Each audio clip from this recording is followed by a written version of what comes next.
I mean, it's World Cup finals, so the big story is, say, that the two biggest titles, the men's and the women elites, is already sort of sealed the deal, which I would say definitely, after speaking to both Vali and Loïc, it definitely, they both came in hungry and wanting to win and wanting to end on a good note. But then when that weather changes, is like, how badly do they want to win or need to win? And the off season's just ahead. Like, do you, like, do you need to win and Do, maybe do break you your want to wrist sit on the before beach? your Yeah, yeah, do you before want to sit sipping in cocktails.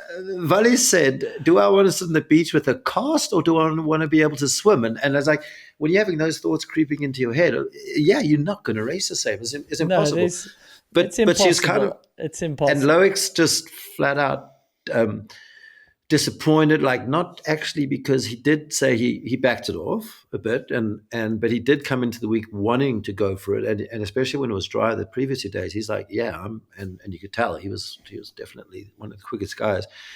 But then when he knew he did back it off and he did ride conservative, he also told me he didn't actually have anything go wrong with his run, and he was very surprised and disappointed at his time and his Yeah, wasn't position he in because like 26th or 28th yeah, position?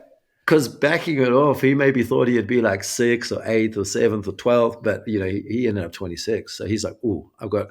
So that's one thing he knows. That's his off-season work, and he was obviously this year he's had good wet and rain races, but he knows that's, I wouldn't say it's his Achilles, because he doesn't really have, it's not that big a weakness for him, but he knows that is something he will have to work on.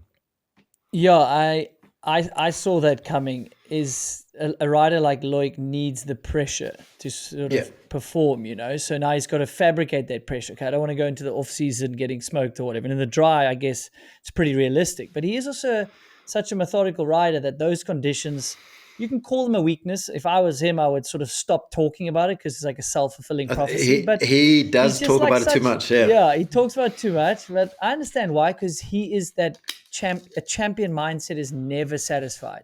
In the post-race interviews, he barely spoke about winning the title. He was like, well, we know what to work on. We've got all these things we're going to work on.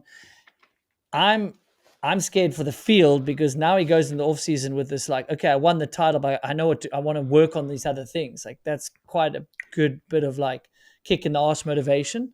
Like Yeah. saying he's going to go fly out to Finn and train there. Like that takes effort and work in the off season when you want to relax after the title. So that'll be interesting to see him next year. It's just, as we both love the psychology, like I'm not surprised those two didn't have like the best finish in those conditions.